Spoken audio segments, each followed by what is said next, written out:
I just love how she's well educated and willing to have these conversations with friends and guests, strangers even at that, to have these conversations and shine a light on intimacy, relationships, and learning people.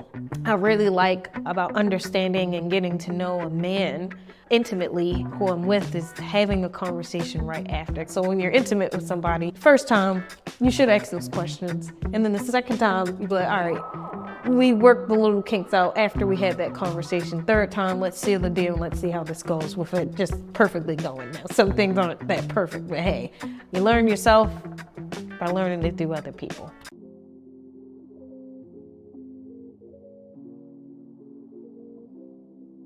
Welcome back to another episode of I'm Just Sharing with Shaunda. I am Shaunda. Today, I would love to talk about my favorite woman. The reason why was because I was having a really good night. I was listening to one of her episodes again.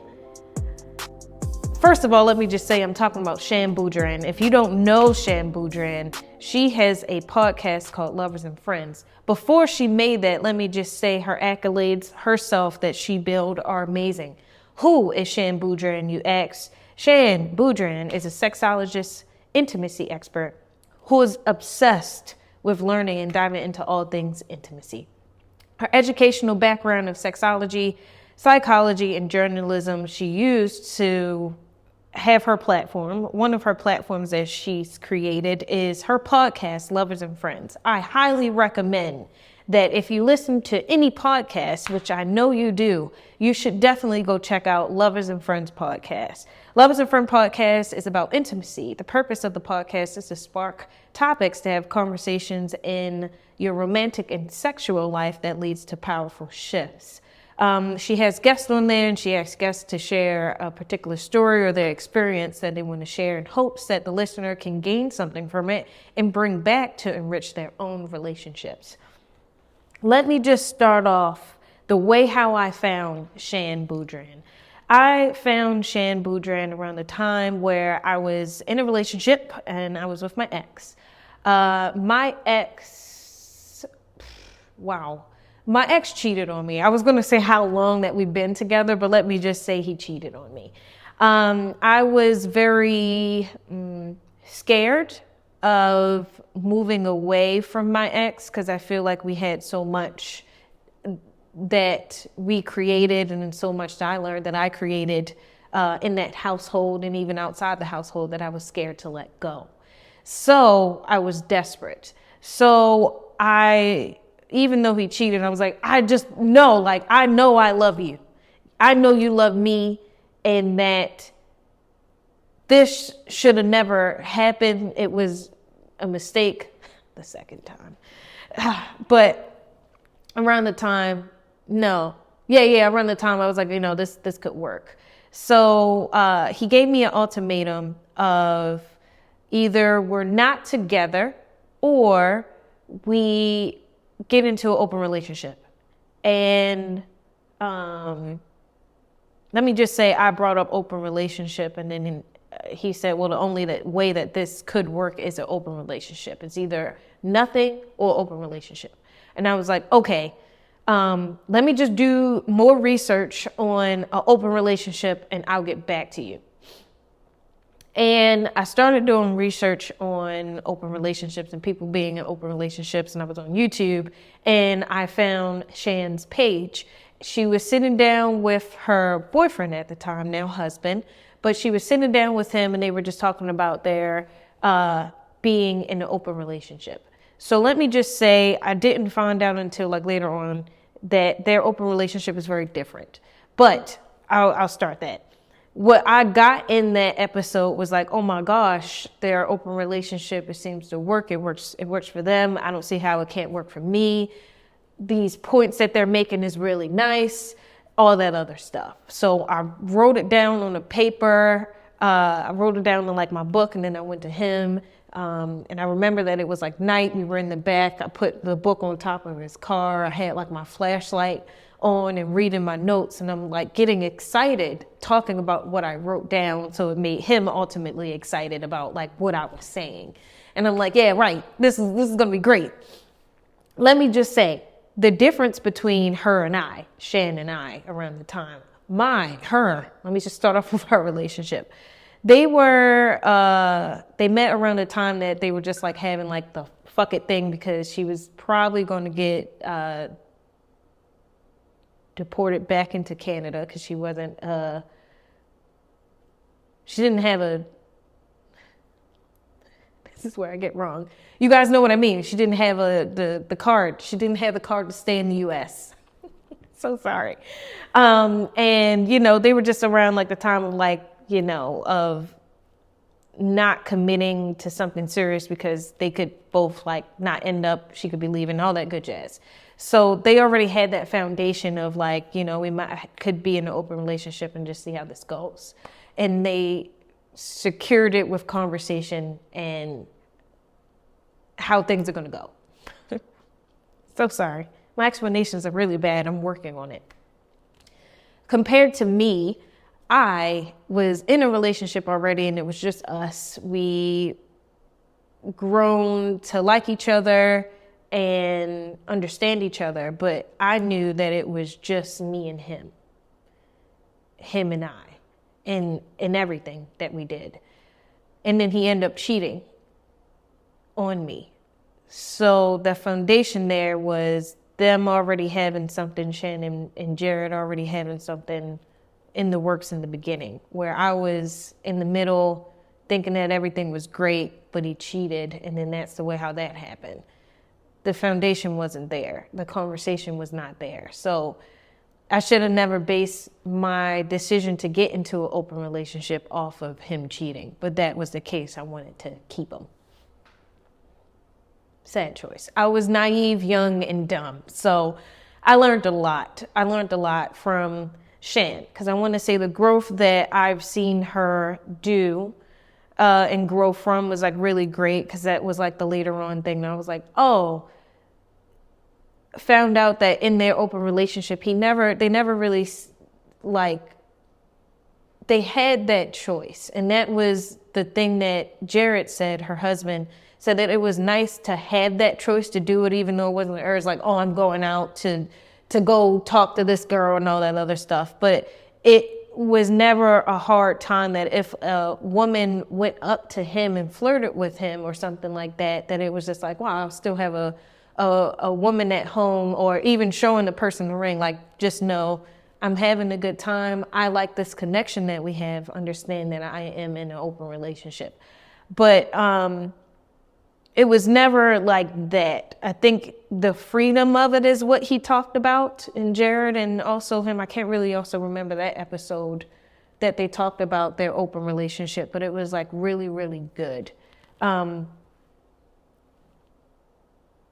liked it. I feel like I'm getting off topic from her, but I just wanted to say the growth and everything from where she started to where she is now was like very, very beautiful. The Lovers and Friend podcast has a lot of great episodes in it, a lot of awesome episodes in there. But my one favorite episode that made me want to talk about her is this episode came out in August 30th, 2023. It's episode 86. What it really takes to get in the mood. At the same time, feat Elaine and Jonathan Singletary. Now, Elaine's last name is in here, but I forgot like how to say it, and I don't want to mess it up. But if you do check it out here, if you see on YouTube, I'm trying to like focus the phone on, the camera, but that's okay. So the description. What does it take to get you in the mood? Maybe like some, it's strawberries and silk, or maybe like many others, it's a little more nuanced than that. Jonathan Singletary and my husband Jared Brady teamed up to make a sexy song devoted to the women who do a lot and consequently need a little more to get there.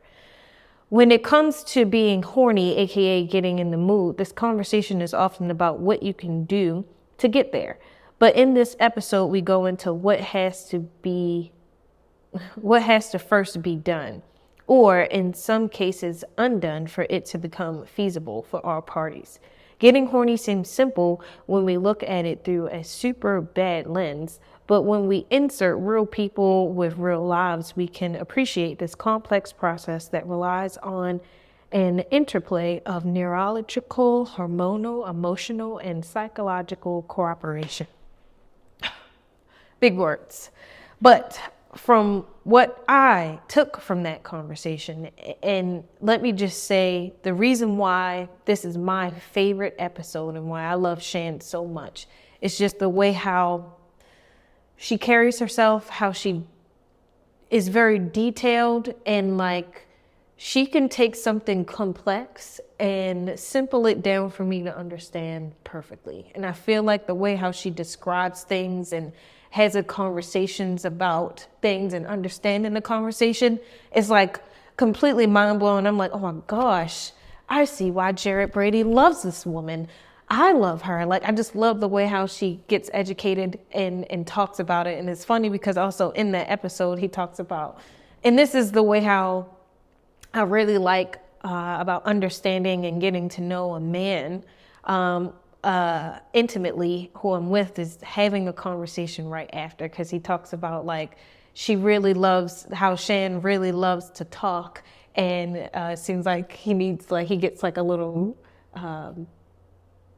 essay right after they have sex, because she asks like, so what did you like about this, what did you like about that, or don't like, did you want to try this certain thing? Like, that is the way how it should be, because like for me, it's getting to know somebody and asking those questions about what you like and what you didn't like. Because like the first time, I think you got to try things twice to really understand, maybe even 3 times to get to know. So when you're intimate with somebody, you know, it's like, first time you should ask those questions. And then the second time you be like, all right, we worked the little kinks out after we had that conversation. Third time, let's seal the deal and let's see how this goes with it just perfectly going. Now, some things aren't that perfect, but hey, I'm just saying, I really like the way how the conversation went and the way how she explained things. And not just her, the way how Jared, Jonathan, and Elaine expressed their stories and how they told things. This whole episode, loving the way how they talked about different aspects of their lives and how they got there, you know, and how they are making it work together. And even though there are some ups and downs, but even downs, how the other person gets to learn and work with that and tweak that and compromise some things. I don't know if that's the word to use, but I really, really love the way how the whole conversation between all of them was had. I loved that in the episode that Elaine and Jonathan's like Disney moment is how they described it. I'm going to try to explain this really, really good, but the way how they described it as having a Disney moment, and that when Jonathan and Elaine kissed, you have to get their background, but it was just beautiful the way how they describe it. But when they kissed, it was like, oh my gosh, like, it's been long that, you know, they were just friends, and there was a lot of things that, you know, that they said that they weren't going to do, and how it evolved into them finally knowing that, okay, this is my dude. And I feel like the way how this kiss was described was like, oh my gosh, the fairy tale kiss. I don't know how I got home. I was on cloud 9. It was just like perfect. And I really loved the way how their story was explained. But then I also really, really love the way how Shan and Jared's story, or the way how Shan perceived it, was like, I was looking for that type of moment with these guys of experimenting and learning herself, that, oh my gosh, I'm going to have this like moment of like, okay, this is it. But it was funny because like with Jared, she was like, I didn't get that with him. I mean, I got it. She had it, but it was differently. She had it when he was fingering her. And I was like, oh my gosh. I love the way, now, again, I don't know if I'm explaining this right. I'm pretty sure that's just like part of the story, but the lead off of that, the lead up to it, I don't know if I explained that right. I want to say, if you haven't seen Lovers and Friends, go check out that episode 86. Look at that episode, listen to the whole thing, because I would say like that is just, I love the way how she just explained everything. And Shan is just, I just love how she's well educated and willing to have these conversations with friends and guests, strangers even at that, to have these conversations and shine a light on intimacy, relationships, and learning people. Because like that's all we can do. Learning, you learn yourself by learning it through other people. It's a whole thing. But I guess this episode is just talking about why I love her so much, why her podcast and her platforms that she's been on has really helped me learn myself and learning how to grow. Because starting off this episode and talking about my ex and going back on like, oh wow, I can't believe I tried to compare a relationship that's across the way and something that worked for them and tried to move it into my relationship that was already broken, you know? So like, it was just very, very, very interesting to learn that. But I want to say her growth and her podcast has helped me out. And a lot of other podcasts as well has helped me out. But Shan Boodram herself and her platforms has definitely helped me grow and learn myself a lot. So very sorry if I haven't really been making eye contact with the camera. It's just because I think off of things. I try not to say a lot, so I'm still working on that. And yes, I thank you guys for tuning in to another episode to I'm Just Sharing with Shaunda. Please remember to rate, like, comment, and subscribe on Apple, Spotify, and YouTube. If you like what I'm saying, if you feel that I was confusing, if you would like for me to talk a little bit more, all you gotta do is email me at imjustsharingpod@gmail.com. DM me, put it in the comments, whatever you gotta do. I really like some engagement. Sooner or later, I will have my first email and I'm gonna share it on here. I know it's gonna happen. Thank you. Thank you guys. I'll see you in the next one. Peace.